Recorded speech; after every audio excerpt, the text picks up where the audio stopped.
Is it time to replace your home's carpet or flooring? Call Sears Flooring to get shop-at-home convenience you can trust. Sears Flooring brings the showroom to you with a wide range of carpet, tile, hardwood, and laminate. And if you call right now, you'll save 20%. Call for a free in-home consultation at 1-888-491-3939. Sears Flooring has many styles to match your home and your budget. Your new flooring will be precisely installed, and your satisfaction is guaranteed. So call Sears Flooring right now and save 20%. Call 1-888-491-3939. Offer ends soon. Not available in all areas. Installation provided by Sears authorized licensed contractors. License information available upon request. Call Sears Flooring. You'll save 20% if you call now. Call 1-888-491-3939. That's 1-888-491-3939. Sears. Blog Talk Radio.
All right, ladies and gentlemen, welcome to the Lance Cade Tribute Show. I am your host, the Pacific Coast player, JT Evans, tonight alongside my co-host, Anthony Missionary Thomas. How are you doing?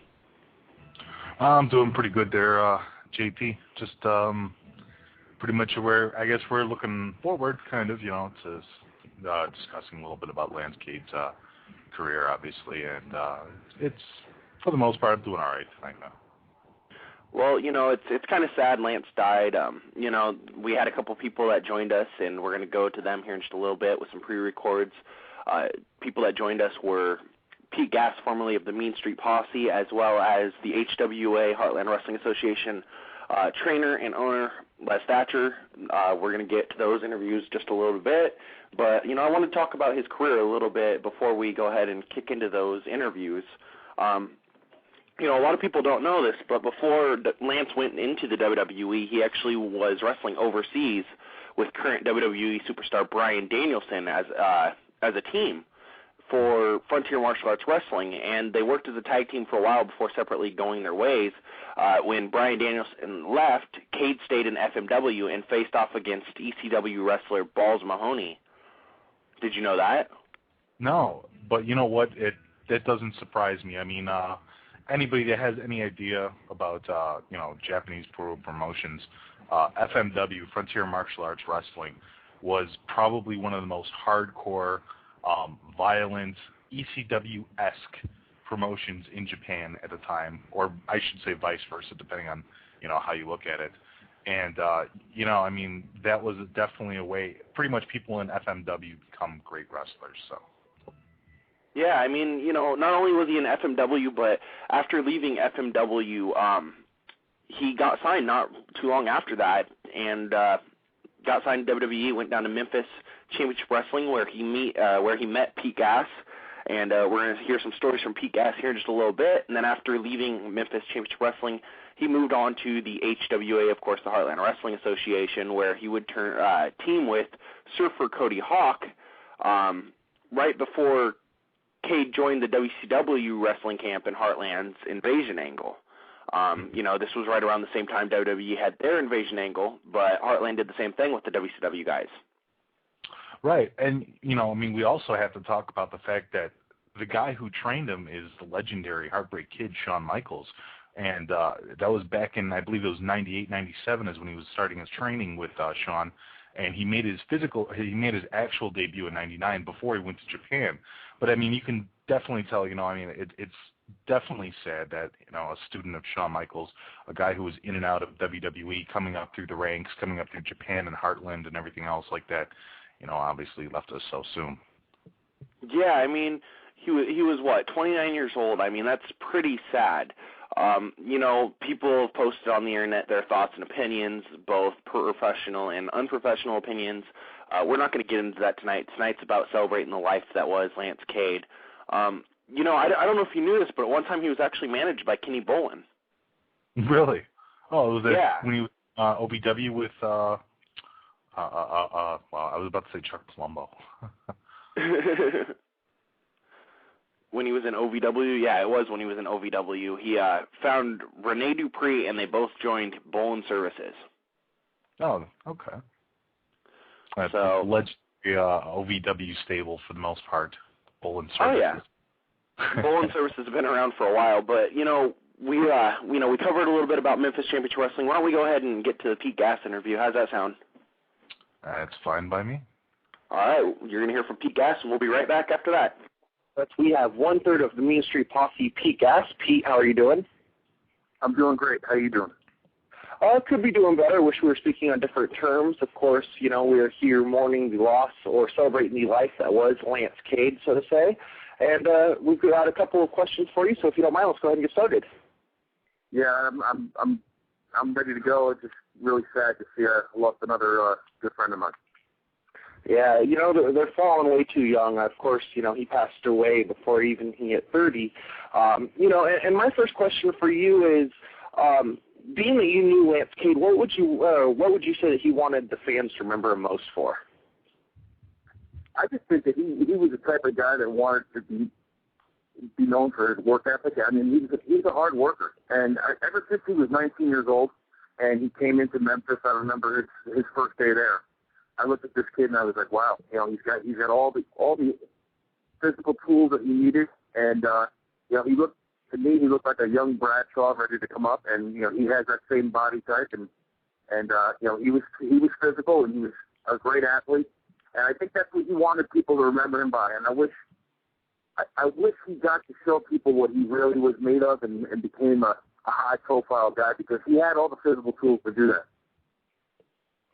Yeah, I remember actually seeing him before he even made WWE TV. He was on the road, and it was one of the first times WWE actually came back to Portland, Oregon, after they had listed the band, and he was here as Garrison Cade, and I know exactly what you mean.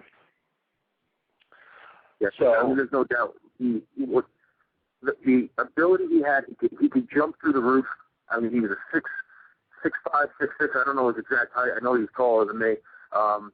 Just a big kid with a love and a passion for wrestling, and just admired the hell out of Shawn Michaels and always talked him up. And he was one of Shawn's first students, and couldn't say enough good things about Shawn. And I mean, he had a lot of positive energy in him, and it was a pleasure to be around. Now, you seem to have a lot of fond memories of him. What is one thing that you're gonna hold dear in your heart the rest of your time? As usual, I have a good story. One of the times we had a road trip for MCW, Memphis Championship Wrestling. We were down in Memphis, and we had a road trip. We're down in Louisiana, and I decided that I was going to play a prank on Lance, because Lance and I had a good relationship, and I thought I'd rhythm and play this prank on him. So what I did was I had my bag, and I asked him to go get my can of tobacco out of the bag. And he went and got it for me, and then I went and buzzed Terry Golden, who was running MCW at the time. I said, listen, I'm going to play a rib on Lance. I'm going to tell him, I'm going to start making a stink that my wallet's stolen. So with this, I go through the whole act. I'm ranting and raving, saying that we're supposed to be a family in this locker room. Who the F took my wallet? Someone better just fess up and just give it back, and I won't press charges. So I'm going through this whole rant. About 20 minutes later, Terry Golden grabs Lance and pulls him into another locker room that no one uses. And in there, we had gotten 3 security guards, or 3 police officers. And so Lance walks in, and he doesn't know what to do. It's me, the police officers, Terry Golden, and Lance. And Terry starts talking to him about my wallet. And I just turned to him and I said, "Hey, man, just give me the fucking wallet back. We all know you took it. You were in my bag, blah, blah, blah." And we're supposed to be a family. So I start ranting and raving, and I go into the bathroom or the squat room, and I'm trying hard not to laugh. I'm trying to keep a straight face the best I can.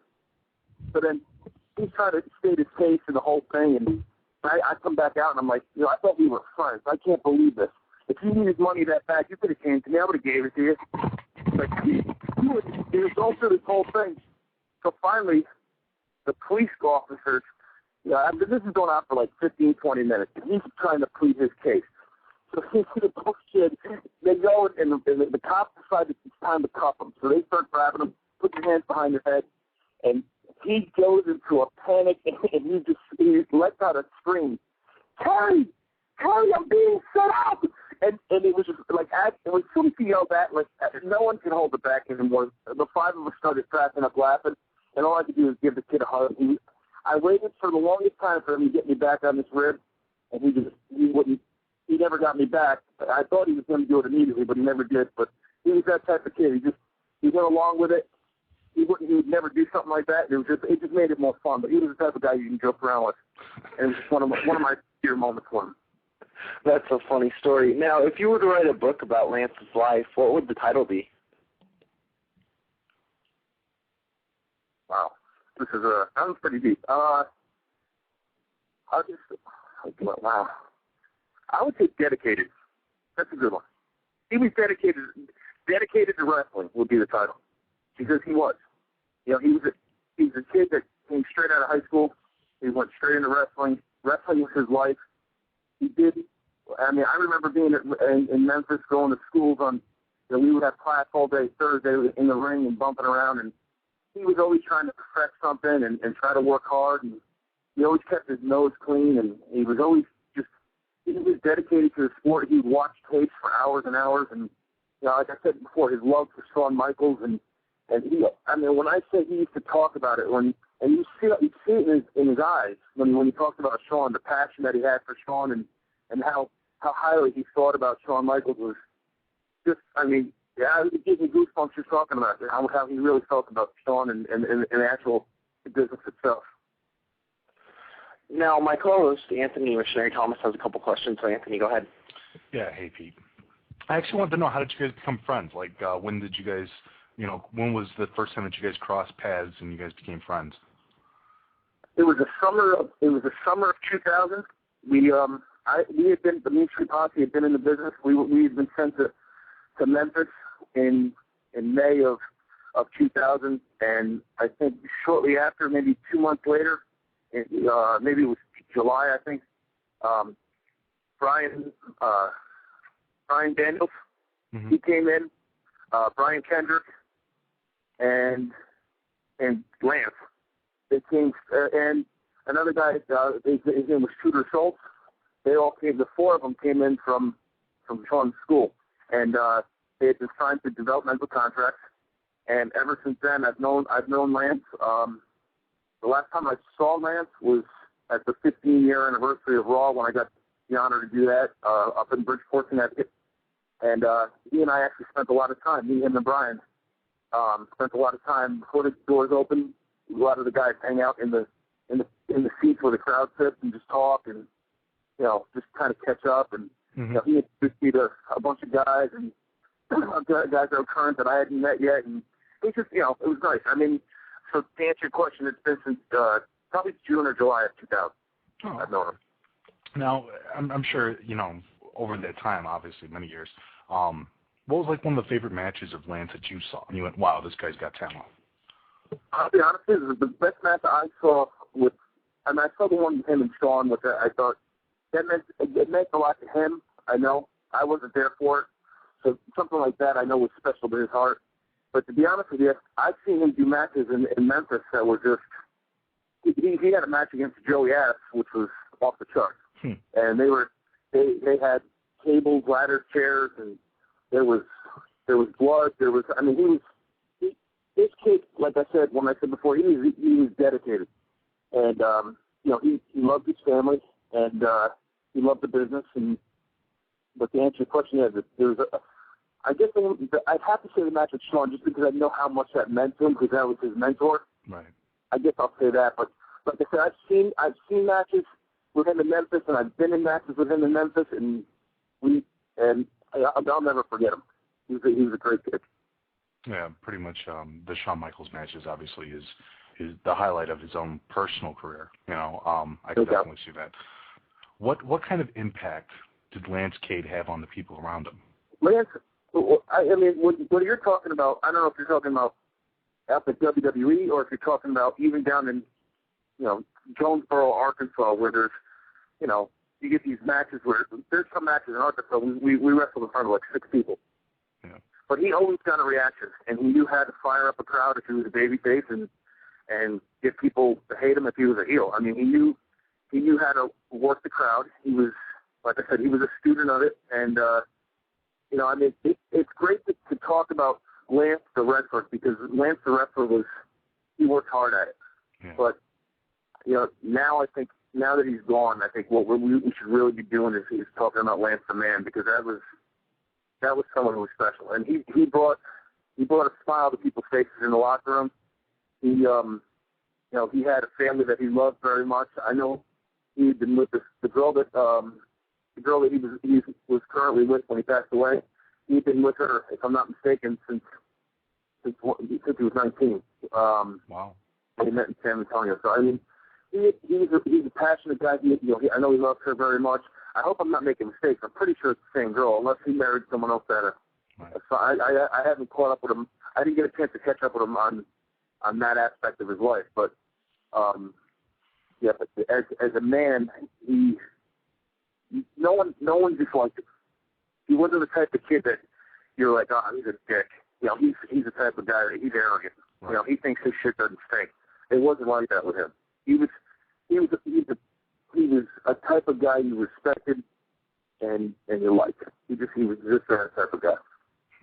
What's the one thing that you'll miss most about Lance?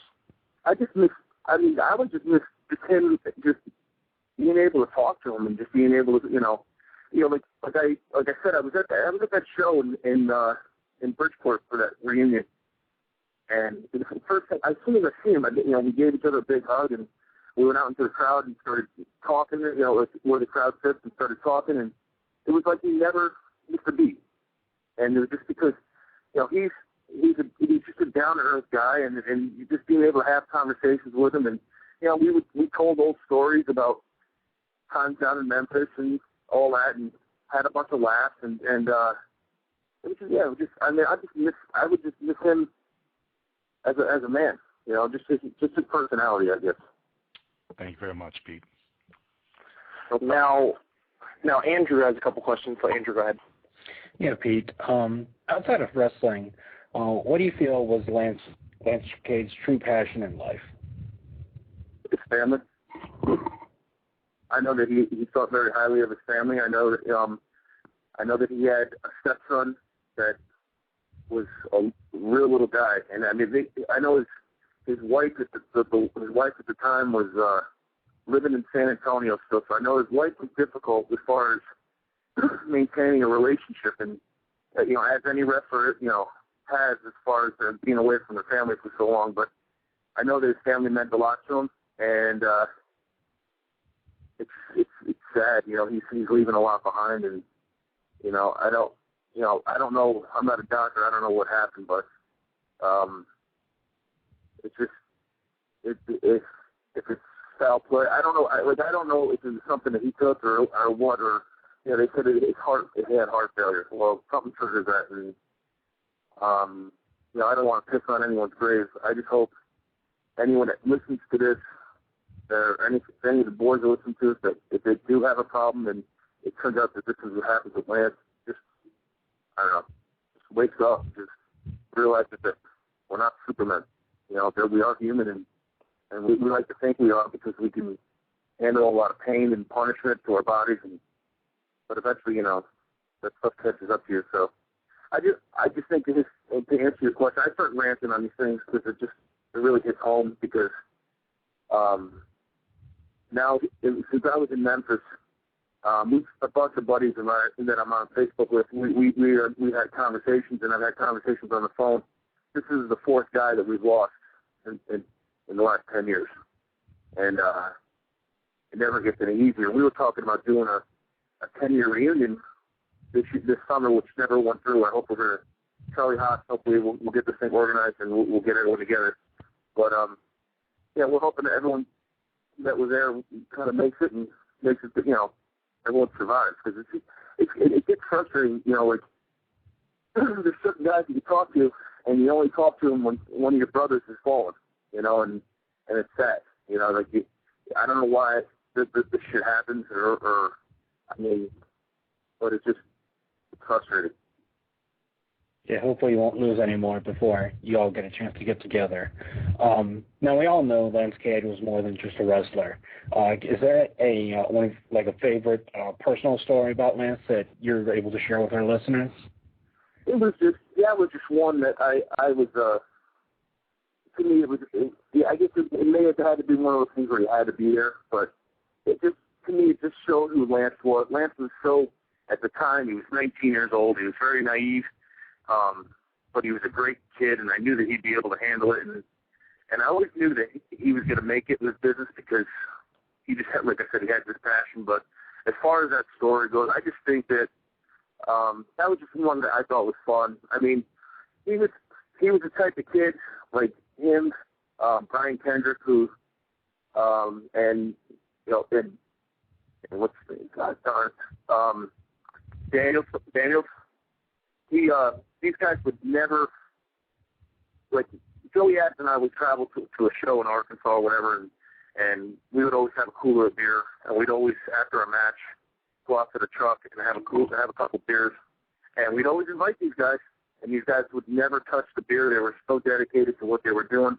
They were ready to go home and hang out and get a pizza and watch old matches of Shawn Michaels or whoever, and that's what these guys did. And they were so innocent at that time, and then I saw how Lance was 10 years later, and not 10 years later, 7, 8 years later, and I was like, he's grown up, but he grew up in a good way. Like he was, sure he learned to go out and have a few drinks and do whatever else he used to do, but he always cared about his family, stuff like that, and I'm just ranting, so you guys got to come up with another question. No problem. My final question is, what do you feel that Lance's legacy is? Lance's legacy, I think I just keep going back to, I think the fact that he was, to date, probably Shawn Michaels' most infamous student, I guess that, like something like that, he kind of stands out because, I think he had done the most as far as that first class has gone. And I just think that, I think he never hit his true potential, but I think, he did do a lot. He did a hell of a lot more than I ever did. And I think that he's, he did a lot more than a lot of guys have done over the years. And I just think that, he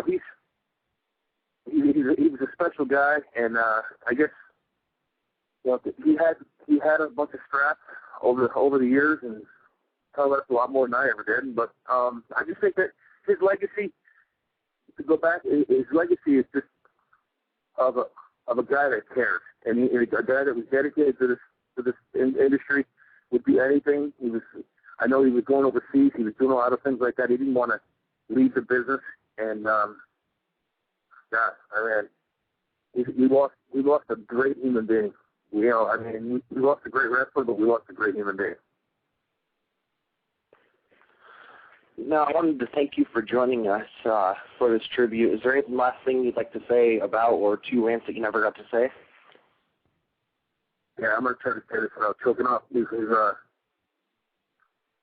if I had to say anything to the fans, anyone like that who never got to meet Lance Cade, you missed out, because this kid was a great kid, and he's a hell of a person with a big heart, and I'm going to miss you, Lance, and I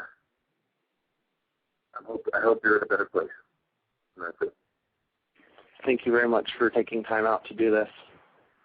No problem. Thank you, guys. Thanks, Pete. Thanks a lot, Pete. All right, and we're back here on the Lance Cade Tribute Show. We actually have a caller from the 650. Caller, you're on the air. Go ahead and share your memories. First of all, say your name, where you're from, and then share your memories of Lance Cade. Hey, guys, this is Kid Zombie from Northern California. Hey, Thanks how you for doing? taking my call. I followed Lance from the beginning. I mean, when he first broke in with the TWA, his first tours of FMW with Brian Danielson, all the way through, Memphis TV, developmental, all the way up. It's a shame. I mean, he never hit the potential that he was, that he had. I mean, he had God-given ability, God-given look. I mean, dude, he was a prototypical pro wrestler. I mean, he wasn't overly built, but he had good size, good height, good psychology, picked up the business quick. It's just a shame that, they lost another one. But, I mean, it's really messed up that they're getting younger. And I mean, dude, I'm 37, and, makes you look at your own mortality. I mean, some of us, have screwed around at a younger age, and, a lot of us have grown up. But, I mean, Lance is never going to, see his grandchildren. That's what's sad, But I just wanted to share a couple, quick memories like that, and let you guys know. I don't know if you guys checked it out, JT, or not. That I had Rudy Boy Gonzalez on my show Wednesday night, and Rudy sat down for 90 minutes with us, and we talked about Lance, plus the other guys breaking in. Do you mind if I plug that? Go ahead. Cool. blogtalkradio.com/Rubber Radio. It's episode 130. It was a pretty intense show. We opened up, and and I really didn't want to, make it about Lance. It was about celebrating, the things that Rudy Boy has done for the business. But later on in the show, it got pretty heavy, and I'd also like to publicly thank Rudy Boy for coming on the air and sharing his feelings. And I mean, What did the whole. I'm sorry. I just want to interrupt before you close that up. I was just going to ask you really Sure. quick. What was some of the things that Rudy Boy was saying about Lance? Just that he was, such a humble kid. He would sit there and shut up and listen and respected the veterans in the business. But that should be about it, guys. Oh, okay. Well, thank you very much for sharing and calling in for sure. I know we have the Les Thatcher interview as well that we did a pre-record on. I believe that one is about 13 minutes. Okay. I guess I can just jump right in and play that for you. No problem. Let's go ahead and we'll get to the Les Thatcher interview, and then we'll be back for the remainder of the show. So stay tuned. Absolutely. Take it easy. All right, ladies and gentlemen, we are here on the Lance Cade Tribute Show, and on the line with us we have Les Thatcher. Les, how are you doing? I'm doing real good today. How about yourself? Wish we could be speaking on different terms, but, we're here to celebrate the life that was Lance Cade, and we've got a few questions for you, so if you don't mind, let's go ahead and get started. Absolutely. Lance was a great guy, and I'd be happy to answer anything you'd like.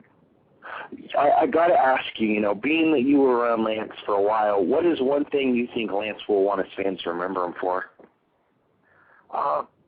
Wow. Really, I think his work ethic. When the year he spent with me here, he was very dedicated, very serious about training, about getting better, and I think that stood out. He was a real, what do I say, even guy on an even keel. He had a temper, but Lance was pretty much just would roll with the flow of everything. So I think probably that would be the way he'd like to be remembered. Now, you just brought up that he was there for a year. What is one story or maybe even a couple stories that really stick out to you about him or times you shared together? Well, the funny thing was I teach all of the guys that start with me all learn to call a match in the ring.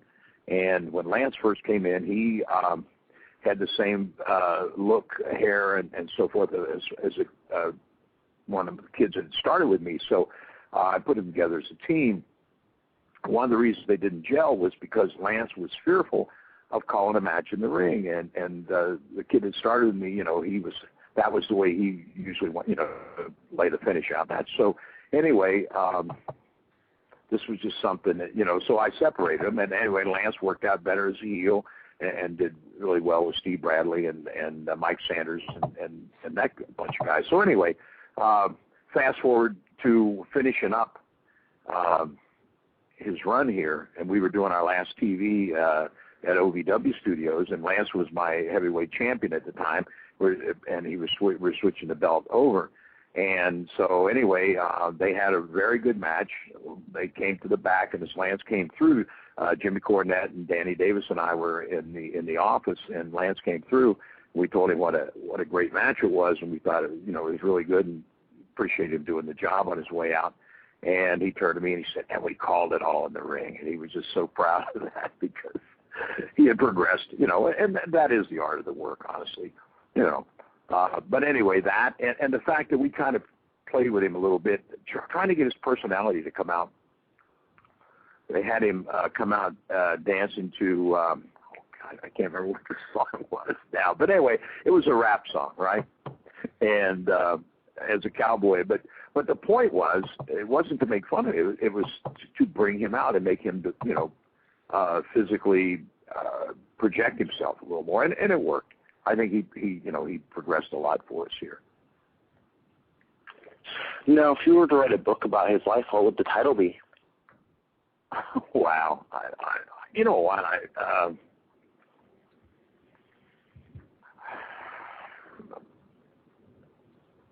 A young man. Wow, I don't know. You put me in a real bind there. I really don't know. But I think it was always Lance was, a fresh scrubbed all-American boy look, really, and a young man just pursuing his dream, you know, and trying to deal with life along the way, you know. Follow your dream and while you deal with life or something like that. I don't know. I don't know really what to tell you, but that really stands out to me, I think.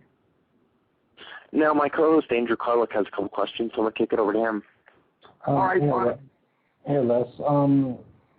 Sorry, it's these circumstances we're speaking with you, but what's one thing you're gonna miss about Lance Cade? You know, we got to be buddies, I think, and sadly enough, the last time that we had a chance to talk was when Steve Bradley had passed away, and we both were really like Steve, and he meant a lot to us, and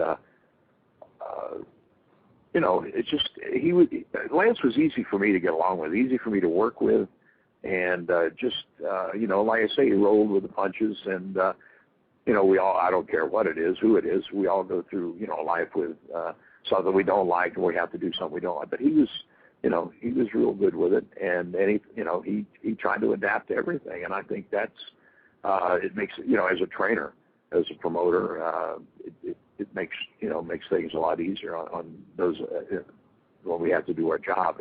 And Lance was very easy to work with. And now I would say, go ahead. No, go ahead.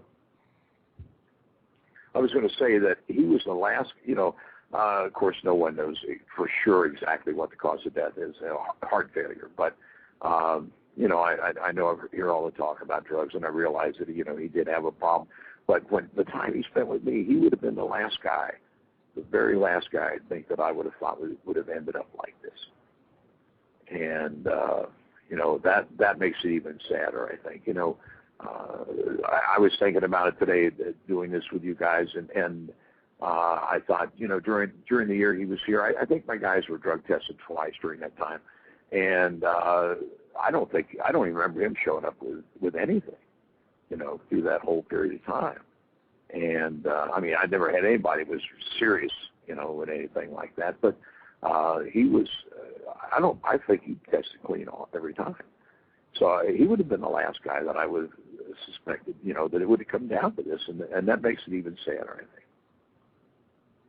Yeah. What do you feel was Lance's true passion in life out of the ring? You know what? I think really his family. I think he enjoyed being a family man. Now his daughters, I never had the opportunity to meet. I got to know his wife a little bit and his stepson. But I think Lance really enjoyed that. And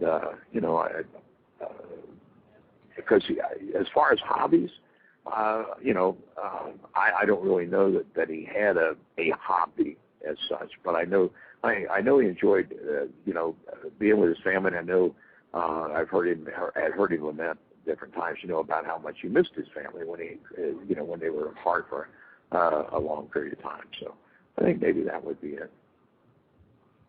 Tim, what's one of your favorite out of the ring stories about Lance that you can share with our listeners? Beg pardon? I'm sorry, I missed you. What's one of your favorite out of the ring stories about Lance Cade that you can share with our listeners? Well, I think what I said earlier. I think as far as telling stories, I don't know. Again, I think just watching him progress and watching him grow, watching him come out of the shell. He wasn't necessarily in the shell, but he just, he was reserved more so in the ring, and to watch him evolve and grow in that year's time, I think, and then watching him and Murdoch in WWE and thinking what the opportunity, and then I don't think they really expounded upon the whole tag team. Well, they as we all know, they don't do that a lot, but I think that watching those two guys evolve as a team, and then realizing that they weren't, they still had more to go, and they did get the opportunity. And I look at all the guys that have trained with me, not necessarily started with me, but have spent time with me as my kids. So you like to see them progress, and you feel their pain. I communicated with Rudy Boy Gonzalez, who's helped start Lance at Sean's place.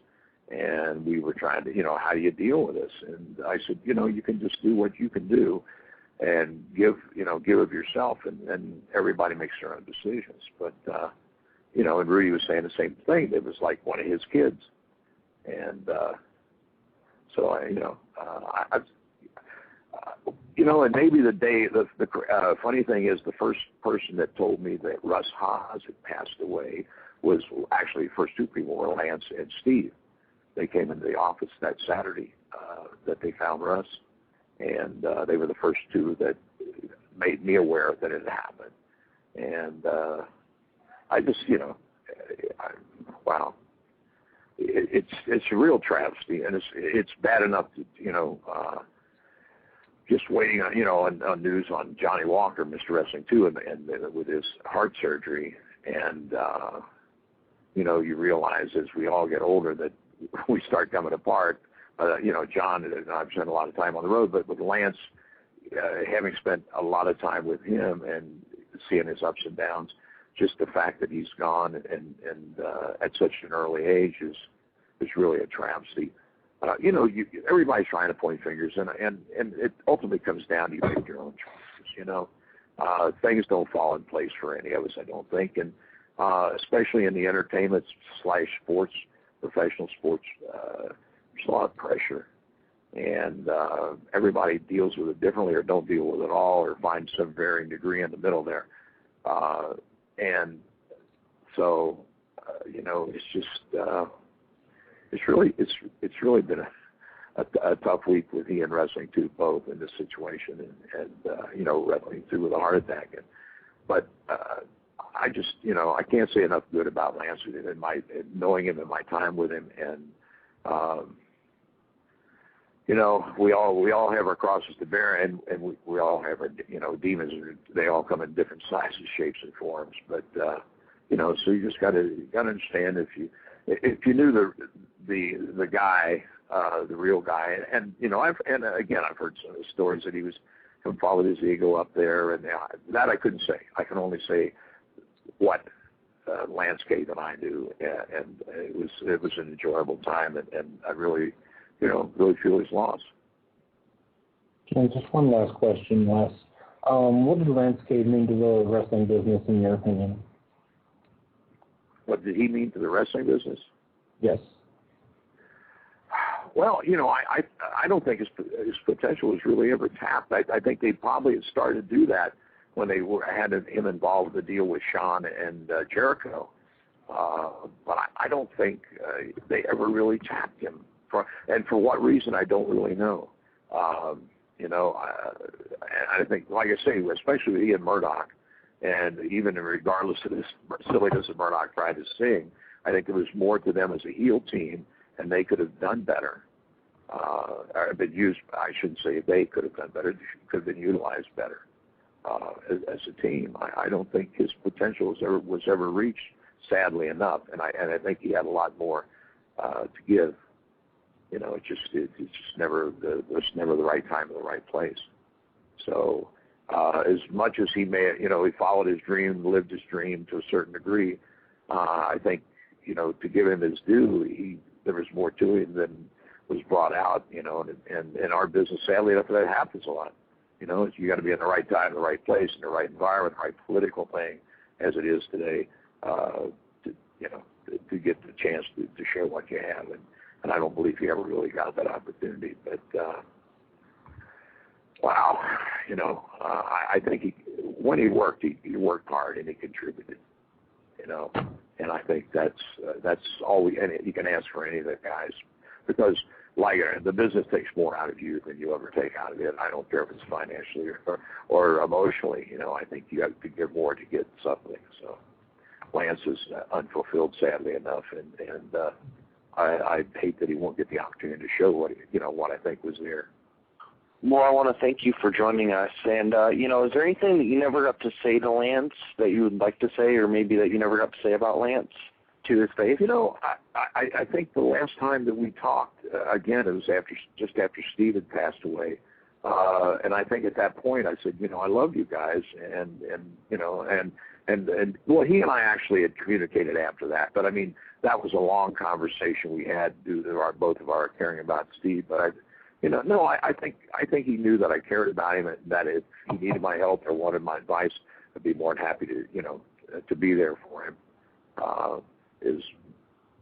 So no, I accept that he'll be missed, and I'm sure it's such a burden on his family, to lose him so young, and it's I know as a father myself, it's tough. It's got to be tough on his dad to realize that his son's gone before he is. I think that always makes it tougher as well. So, no, I care a lot about Lance. He worked hard for me. I think we had a good relationship, and if he's listening, I hope he, in some ways, or just to reiterate that and to know that,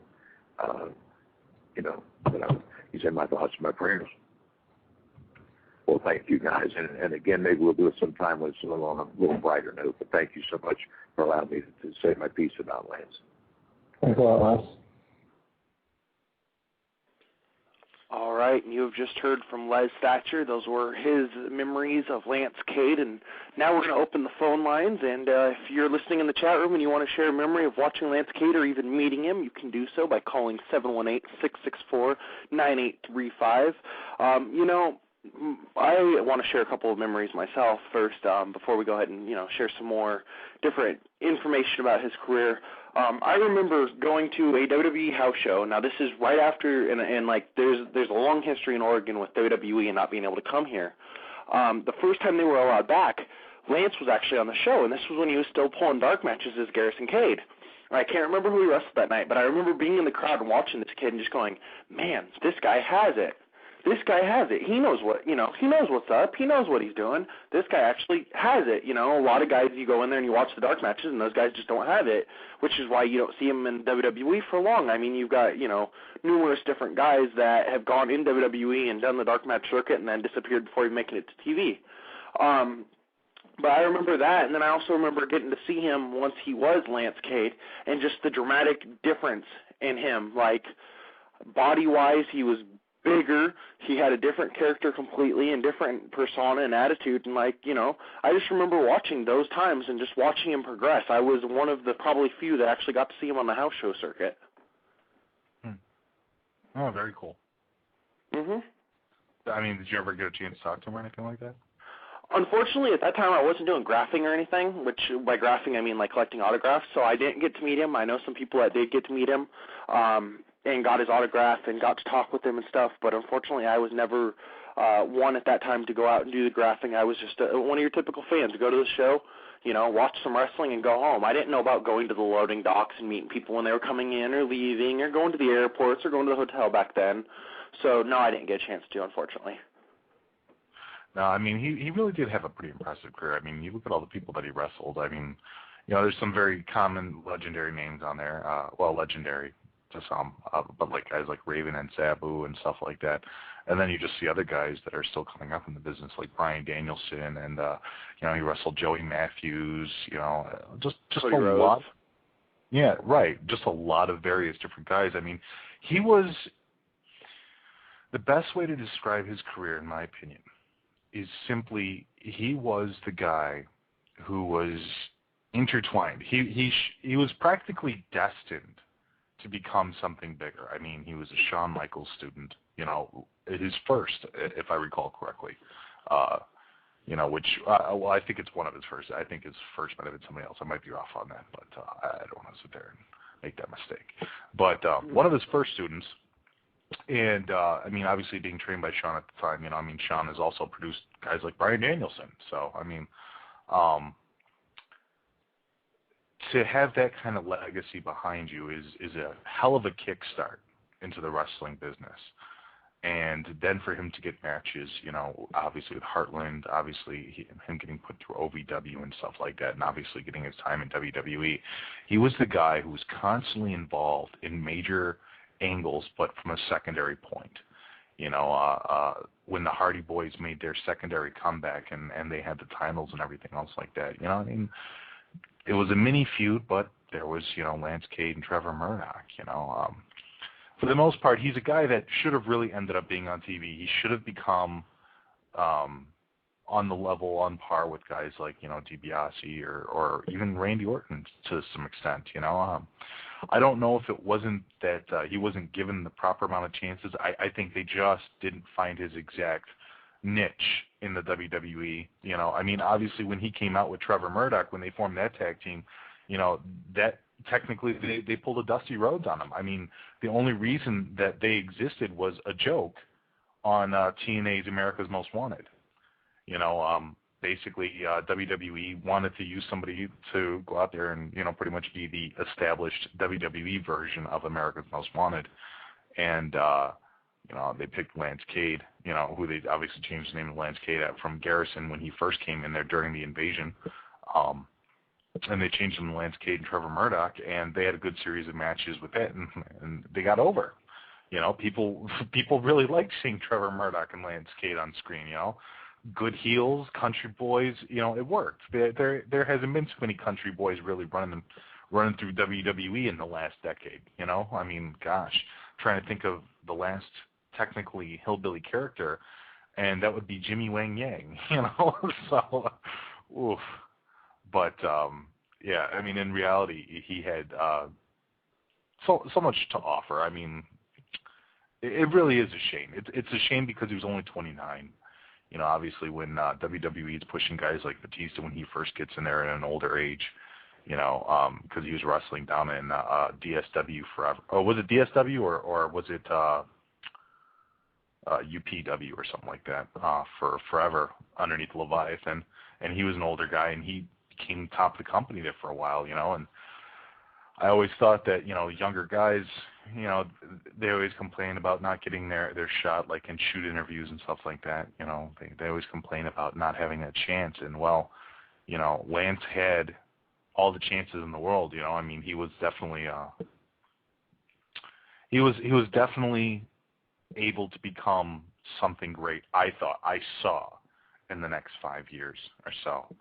And obviously his career and his life was robbed short due to complications, you know. And I don't even know if still, I know when we did the pre-records, you know, it's pretty much the answer that we've gotten from, you know, the state is that it was heart complications, you know. But nobody's actually revealed anything with that, and that's fine. But I mean, regardless of the fact, you know, it isn't a secret that he did go to rehab a couple times, and I mean, we have to at least address that fact. But I mean, it's different. I have a little more respect for a guy that goes into rehab on their own, as opposed to somebody that's, I mean, told just to go to rehab. And Lance Cade, I think the very last time he really wanted to make something more of his career, from what I remember, is he actually took the initiative to apply himself to rehab because he wanted to fix himself and he really wanted to get his life right. I mean, you know, he's survived by his wife and 2 kids. You know, it really is a sad story. It's a story that pretty much ends instead of happily ever after. It's a story that ends with what if, you know. So. Yeah. Now, here's an interesting fact that I was actually just looking up. Actually, he formed a tag team in HWA and won the HWA tag team titles 3 times with another wrestler who passed before his time, being Steve Bradley. Yeah. Sorry about that. No problem. No, but yeah, Steve Bradley. I mean, Haas. You know, he worked with Haas too. He had a couple matches with him. I mean, there's a lot of people that he actually bumped elbows with, you know, that are unfortunately passed on. I was actually looking at the list, and there was more than a few. And in all reality, what that really goes back to, he had a match with Chris Candido. So, you know, I mean, it really all goes back to the wrestling industry, and a lot of the wrestlers need to take care of themselves. You know, I know it's hard to sit there and say, everybody can sit there and say it over and over and over again, but, you know, there's just no, how do you spin it? How do you sit there and look at somebody that's passed away at 29 years old and think, you know, he lived a good life, you know, and he did. Don't get me wrong. He had a heck of a career for what he had, but it should have been a lot more. And that's what I mean is we're robbed as fans, you know, and maybe that sounds a little selfish of me. That's not what I'm trying to convey, but it's kind of like I would have rather have seen Lance Cade go somewhere, become world champion, you know, have a T-shirt put out, be loved by millions of fans, look back on his career when he's 40, and probably when I would be 60. No, not that old. He's only a couple of years older than me, whatever, or younger, sorry. But yeah, it's just it's odd, you know. I mean, and that's just with all wrestlers. I mean, there's just so many different wrestlers. I mean, we lost 3 wrestlers within, the last 2 weeks, JT? You know? Yeah, we've lost 3 pretty much, and it's pretty sad. I mean, honestly, and I hate to say it this way because it sounds really bad, but if you think about it, it's just kind of a yearly thing. You'll go for a month or 2 without any, and then all of a sudden shit just hits the fan at like 3, 4, 5, 6, you know, at a time. Right. Yeah, in 3s, man. That's what they say. That's become the locker room myth or whatever, is in 3s. And it's you know, sadly it's kind of the truth. You know, tragedy happens in 3s, and unfortunately Lance Cade is one of those tragedies. But you know, I mean, he did have a good career. He did leave a lot of people with, you know, memories and stuff like that. And I think ultimately, you know, his legacy is going to be kind of a what if, you know, in my opinion. I mean, he's had great matches. Obviously, he worked in FMW, he's worked in Heartland, he's worked in WWE and OVW and everywhere else.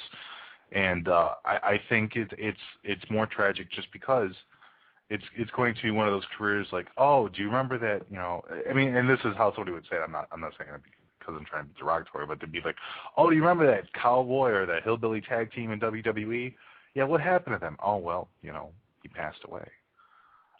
It's like it's brutal, you know. I mean, I'm not trying to be derogatory. I'm just trying to be a little honest here, and you know, it's just my thoughts on it. You know, I mean, I don't know, JT. You know, and as a wrestler, even if you don't know the person, this is just me because me being a worker, you know, it hits me harder than it probably hits a lot of fans. I mean, a lot of fans watch this guy on TV and watched him come up, but from a worker standpoint, it just hits harder because you're just sitting here going, man, that could be me one day. And, you know, it really sucks. And it sounds selfish, but, you know, we're all out there and we're all putting our bodies on the line. And, yeah, you know, some of us get mixed up in the wrong stuff at the wrong times, but, you know, it kind of comes with the territory. And, you know, it just sucks that we lost another good wrestler. I mean, 29 years old, he still had another 15, 20 years in his body that he could go in the ring. I mean, he was still, and I hate to say this because he's been in the business a while, but in my opinion, he was still wet behind the ears because if you look at his age, he was in the business from, 98, 99 until 2010, okay? So 10 or 11 years. So he's not green, but in my opinion, he's still wet behind the ears because of his age. He could have gone another 30 years. Yeah. Yeah, oh yeah, easily. I mean, seriously, he was trained in 98. He debuted in 99. I mean, jeez, that's the start of everything. I mean, you know, and he had a hell of a good run. I mean, especially for being so young in his own career. You know, I mean, who knows what he would have been like in another 5 more years. That's what I'm saying, you know. He could have been the next Randy Orton in another 5 years. You know, he could have been something better in another 10 years. You know, I mean, I really think he's one of those guys that would have definitely made something different in the WWE. I think he would have definitely made a large imprint on a lot of fans. You know, so. Yeah, I agree completely.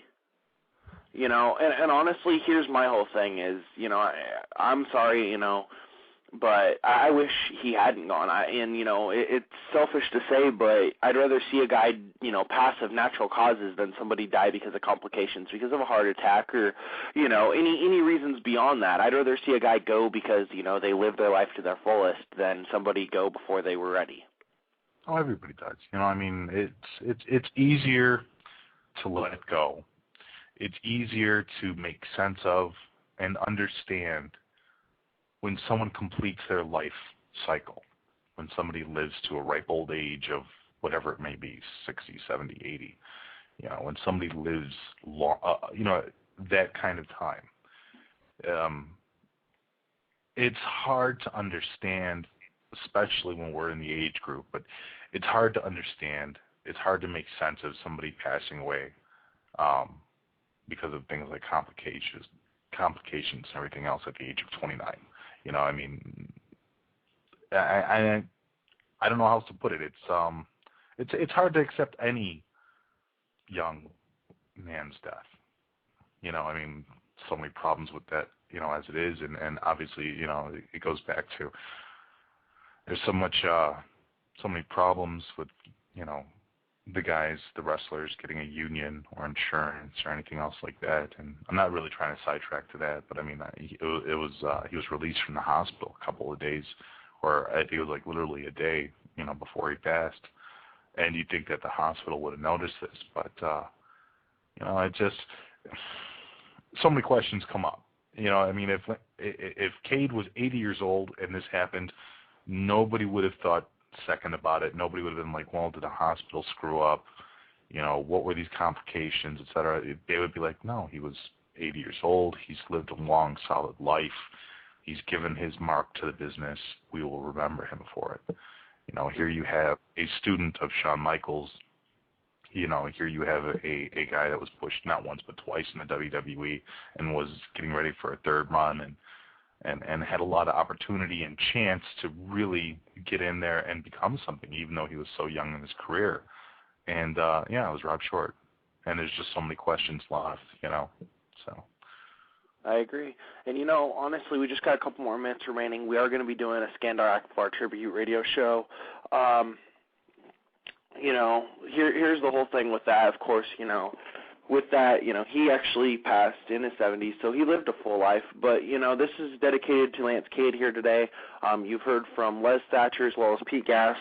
And, you know, with that just being said, I just want to say, you know, as a wrestler and a wrestling fan, it sucks to see Lance go. And, you know, hopefully I'll be in that ring in the sky one day with him. Hope so too, man. So, you know, other than that, I just want to thank everybody for tuning in, and I think we just need to go ahead and give him his proper send-off. What do you think? Yep, that works.